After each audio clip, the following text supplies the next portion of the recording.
when they're talking about the glove, apparently OJ's defense team made him stop taking his arthritis medicine so that his joints would puff up, so that the glove would be too small. Natalie and I once got chased. I know. We got chased.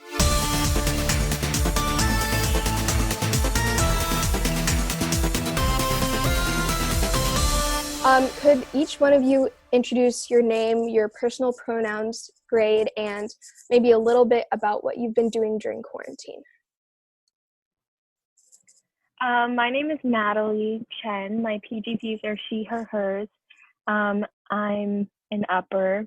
And during quarantine, I've mostly just been staying home like everyone else. And I've been re-entering my reading obsession. So I've reread all the Harry Potter and Percy Jackson books. I was illiterate till the age of 12, so I never really read those books. But that's just me. I'm Loulou Sloss. I am an upper. I'm from New York City. My GPs are she, her, hers, and over quarantine, I have been working in a restaurant, a totally socially distanced restaurant, but I've been a hostess and a bus girl, and so I've been making bank, and also I've been watching a lot of movies. I got a Criterion account, and so I've been watching a lot of old foreign films. Yeah. Okay. This is our first true crime conversation episode on the podcast. So take it away.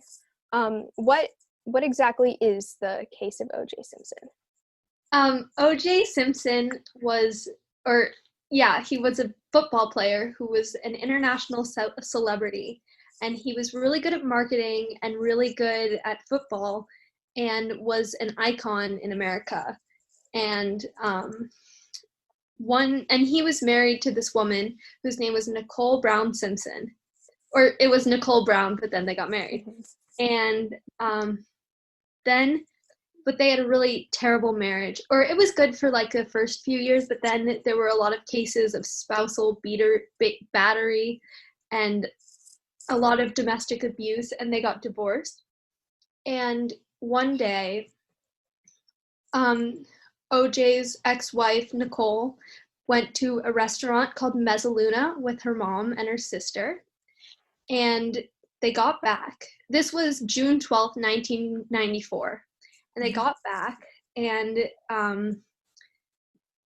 they realized that her mom had left her glasses. And so one of the waiters at the restaurant, whose name was Ron Goldman, who she was seen with, Nicole was seen with a few times before, so they could have had a romantic relationship with each other, but it was never confirmed.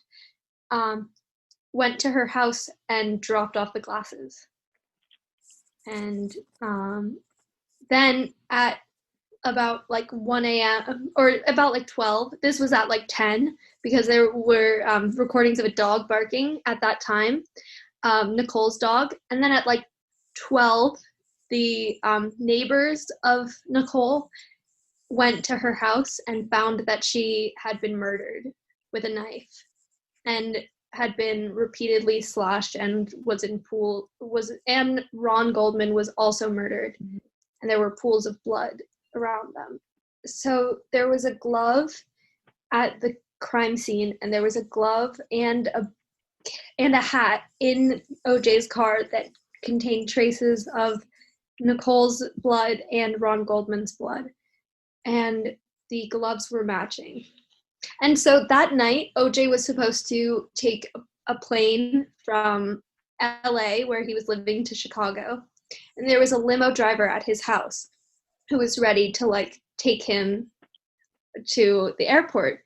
And the story goes, or these are facts, he buzzed a few times and OJ wasn't there. And then the limousine driver looked over and saw a tall, shadowy figure around 6'4", which was OJ's height. And then this shadowy figure disappeared. And then the next time he rang the doorbell, it was open, there was somebody up there. And that night, OJ flew to Chicago and was not questioned until the next day. So far about this case, it has a very specific timeline. Do you guys know how exactly like the times were determined? Because I mean, I can't even remember what time I like wake up or stuff. So how is the timeline being fit together? It's all kind of approximate because there was like the dog barking at 10, and there was the time of the call to Ron Goldman and the time he was seen driving into her house, and then the exact time that the neighbors found out. So it's all just like everybody piecing together their stories and the detectives sort of devising which times everything would make sense. I don't know much about the OJ Simpson case, but I heard that the car chase was a pretty big deal. Could you explain the details of the car chase? The car chase was his white Ford Bronco, and it basically was such a big deal that it interrupted the coverage of the NBA Finals. So like everyone was watching, and then it ended at his house, and then that's when the police got to him, and he was basically in the backseat. He had a gun, and he was threatening to shoot himself, right? Yeah, and so he was pretty frantic during that car chase, and then it was very highly publicized. And I think everyone around the world was watching it. Yeah, I also heard like that he had like what seemed to be a suicide note or something like that. Yeah. Mm-hmm. Yeah, and he was saying a lot of things like, I loved her so much, I couldn't have done it. I am so, like, things about how sad he was that she died, and nothing about admitting or anything. And that was on, I think, June 17th, 1994. It was watched by approximately like 95 million people. No, not the car chase. That was the verdict reading. And speaking of the verdict, as much as there's like evidence for the murder, I think the more interesting part was how this played out in court. Would you guys like to elaborate what happened in court? Yeah, so basically OJ's defense team was called the Dream Team, and it was at first led by this lawyer named Robert Shapiro, but then he kind of got like sidelined as the lead lawyer in the case by Johnny Cochran. And I mean, famously in the Dream Team was Robert Kardashian. So basically like related to the Kardashians? Yeah, like Kim Kardashian's father. Oh, yeah. Nicole Brown Simpson was actually like a really good friend of Kris Jenner's. Against them was the lead lawyer Marcia Clark. But basically, Johnny Cochran built his case because based around sort of the racial aspect of the killings, because the police officers that first arrived on scene had a past of being like they were caught on video, being really racist, saying racial slurs, and so they basically kind of built a racial, like came at it from a racial angle by saying that because these officers were like known racists, like OJ was being targeted because of his race. Yeah, I was actually, there's a really good, if you're wondering about more, there's a really good 8-hour documentary that I watched in one night with my dad once, and they say when they're talking about the glove, apparently OJ's defense team made him stop taking his arthritis medicine so that his joints would puff up, so that the glove would be too small. And another thing that I heard that was very interesting, these are just weird little tidbits that I heard from the documentary, is that Johnny Cochran went to OJ's house with him before the jury, and the jury we'll talk about later because there's a lot of interesting stuff about the jury, but before the jury was to make its decision, Johnny Cochran took them to OJ's house. But before they got to OJ's house, Johnny Cochran took all of OJ's photos with his white friends off of the walls and replaced them with all of the photos of him with other like Black celebrities, even though OJ said some things that were not very like. Yeah, he said his famous thing was like, "I'm not Black, I'm OJ." Mm-hmm. But then Johnny Cochran sort of painted him as a more like Black figure, so that more of the community that they were trying to reach would be more susceptible of OJ's case. And also, the time of the OJ case was very near the time of the Rodney King verdict. And the Rodney King verdict was, I don't know that much about it, but it was like a really bad police brutality case of a Black man who was not really doing anything, who then was like beaten brutally. And that released a lot of outrage and like riots and protests, not so different than the responses to a lot of the police brutality today, which is so sad that it's still something that we're dealing with. Yeah. So then it was like a lot of people being like another false accusation of a Black man. And so Johnny Cochran and their team sort of took that and made it a nationwide issue. And for murders, you have to have means, a motive, and opportunity. What was, do you think, OJ's motive? Because I don't really know enough about the case to like find out the motive, but you have to have a motive of some sort. So what was his? No, yeah, I was watching this documentary. It was kind of from 1996, and it was kind of outdated, and but they were like, Nicole Brown Simpson went wild. She was seen in every club with every man, and it was kind of misogynistic, but they were talking about how she had developed a life of her own in the LA social scene, and that it made OJ really upset because he was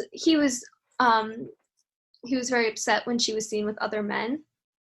And the fact that she could have been dating Ron Goldman at the time, and the fact that he was at her house, and a lot of things like that sort of seemed like they could be motives for OJ to kill her. But and also another thing that's very important for murder cases is he didn't have an alibi.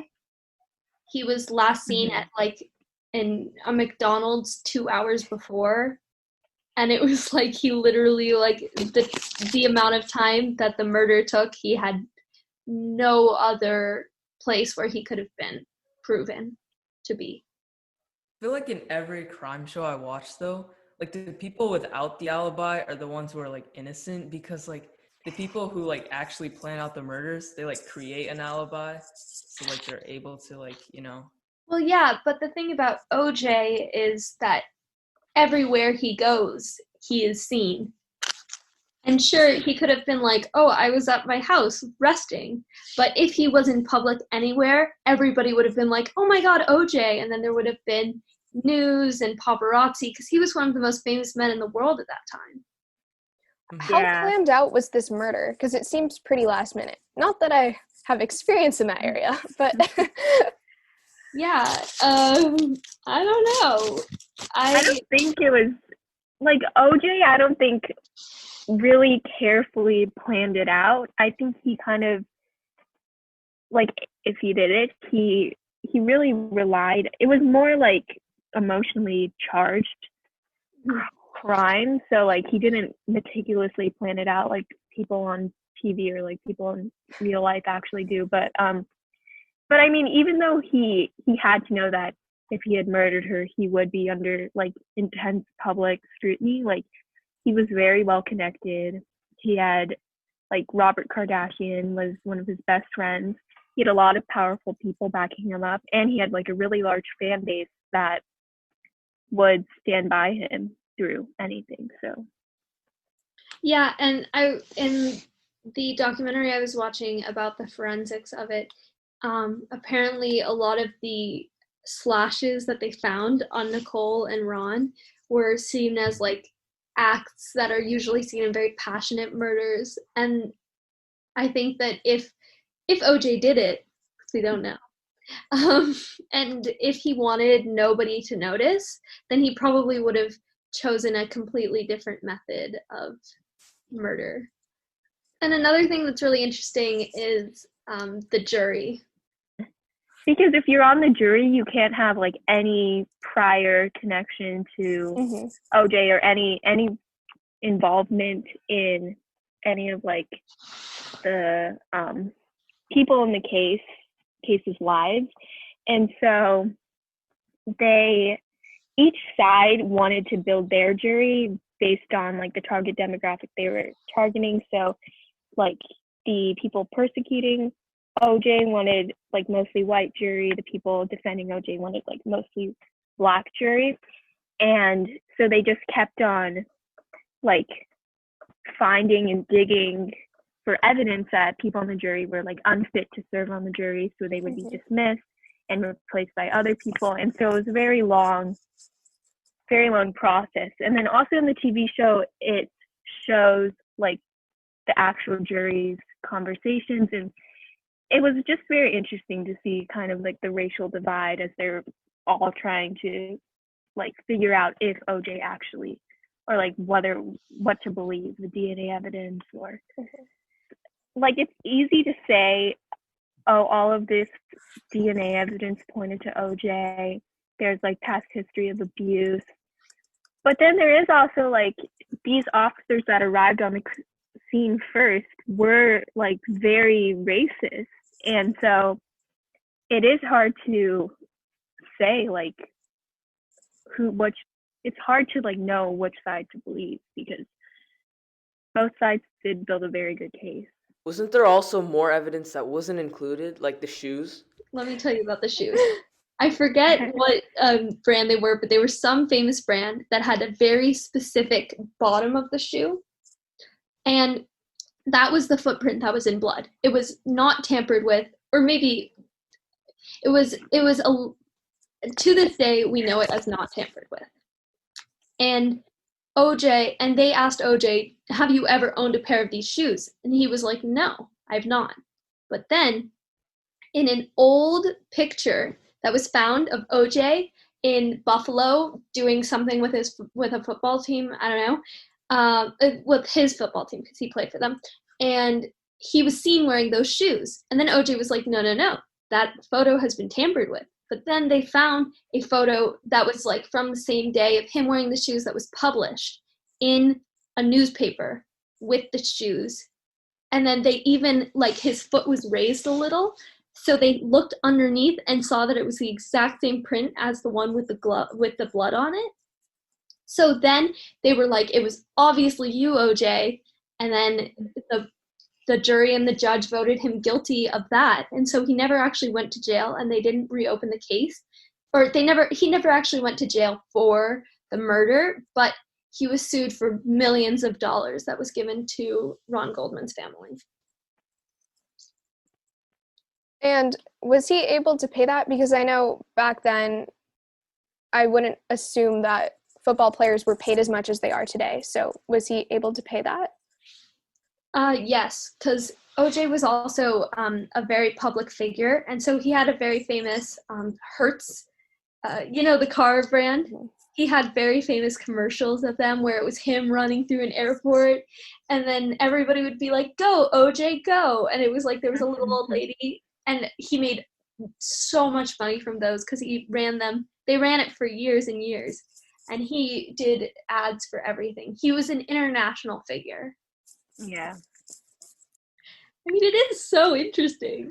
Like, the fact that the fact that they built such a, like, when you look at the case, it seems obvious. Like, I know that this is an extreme, but, like, when you look at the facts without digging into it, it's like, oh yeah, it's OJ who did it. But then you look into it, and there are so many discrepancies, and the way that the lawyers on OJ's defense team just latched on to every single one of them and exploded it, and then he was acquitted.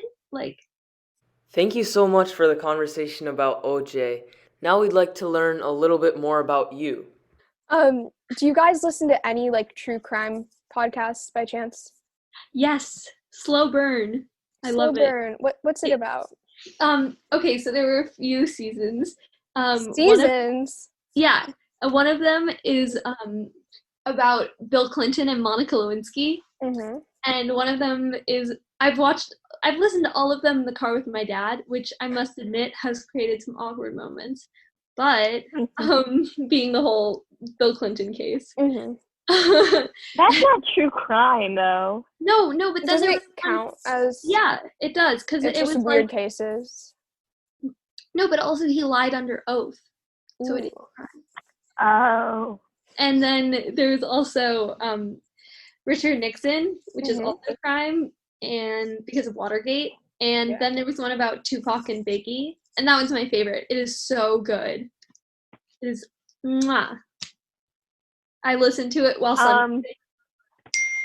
I don't listen to true crime podcasts, but I do listen to this podcast about The Office. So The television show? yeah, Is it the one with the actress who plays Pam? yeah, I listen to that one. Well, I don't really listen to it anymore, but I listened to it like a while ago to fall asleep. Mm-hmm. Want to know the closest thing to murder I've experienced?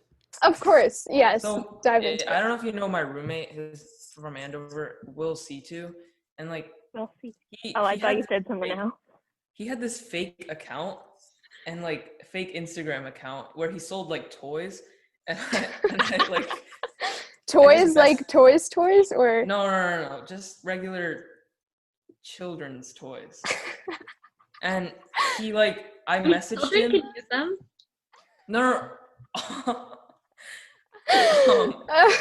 How about like cars? Okay, let's just say like toy cars. And I offered to buy one and I said I wanted it real quick. And he's like, rather than saying like, no, this is a fake account, he said, sure, what's your credit card number? So I like found a credit card generator and like I gave him the details. And I even gave him the expiration date, which is like really like specific.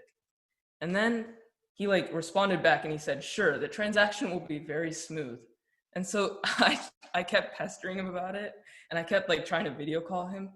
And like the next day I like called all of his like friends and asked them about it. And then like I was under this fake name, right? I was under O'Hare Robin O'Hare. And then all of a sudden they just looked my name up in Massachusetts. And apparently he's like a wanted criminal. Oh my god. And then I put my address as like, because we lived in A house. I put it as across the street from A house. And then he got so scared. And like, and then I had to break the news. Like, imagine if he actually lived in Andover, like Robin O'Hare. wait, what did he do for his crime? It was some murder. Oh, Just a murder. Just a Actually, murder. Natalie and I once got chased. Chased I know. We got like- chased. like We a got chased person? right in front of Bertha Bailey House. No, we didn't. Not in front of Bertha But who Bailey. was it? Oh wait, no. What is it? French House. Not in front of French House. In Yeah. the parking lot of the Andover Inn. Which We is were right in walking. front of French We were House. walking back to Uh-huh. Hale. Was We it were by a at white Bertha van? Bailey. No, but it it was was. a I van. legitimately thought I was gonna die. Me too. We hid behind a corner of a building outside of Stearns, and And we banged on the door, and then they let us in, and they were like, all the guys were like, "What the? Why are you freshman girl?" And then, it was really scary because I think we were actually being chased. Because Me like we too. were, Wait, but We was were it a walking- car? Was it a person? I think it was a person, and we were Oh walking. no, that's just even scarier. Oh wait, Was it that like reminded late me at of night? something. We were walking. There was someone walking behind us, and we were like, "Oh my god, there's someone walking behind us!" And then we started running, and then I think he started running. They Yeah. started running, and then we thought we were gonna die, and we went to the outside, like the side door of Stearns, and we banged on the door. And we called Paps, but like Paps didn't pick up. Cabs didn't do anything. And Or drive us from Stearns to Was this before sign-in? Hale. Yeah. Yeah, it was like 11:25. But then we got back after sign-in, and then Wait, at all the night? house. But Yeah. That just Yeah. makes it so much scarier. Exactly. This And it's actually, like, you know that thing where like the horror movie trope that you're like hiding behind the corner and then someone like pops out? Oh yeah. Like we thought that was gonna happen. yeah, we were actually so scared. that kind of reminds me, like, this is my closest experience to true crime. But I used to go to Sunday school every Sunday. Well, at a Christian site. No, just kidding. But, and the night before, I had actually had a dream of this weird old guy named, like, Tom Witchy. His name was Tom Witchy. And then I went to Sunday school the next day, and I have, like, a very old Sunday school teacher. This was when I was, like, 10. I had a very old Sunday school teacher, and she's kind of a worrywart, but there was this guy, once we had gotten into our Sunday school, who started banging on the window. He looked exactly like the guy from my dream, and he said, "Hi, I'm Tom Witchy. I'm looking for the old pastor who used to go here." The old pastor, I think, was dead. So that was really creepy, and he thought it was like we were in the 80s. So, and the weird thing is, whenever I used to live in a town in California called Palos Verdes, or that's where my church was. Whenever I would look out my car window at a specific bus stop, I could see him, like he was there. But nobody recalled him being there in the first place, so it was kind of creepy. Well, thank you so much, Loulou and Natalie, for being on the show and explaining the OJ case to us. Thank you. This has been so fun. I know, it's so fun. Love the Lightbulb Podcast.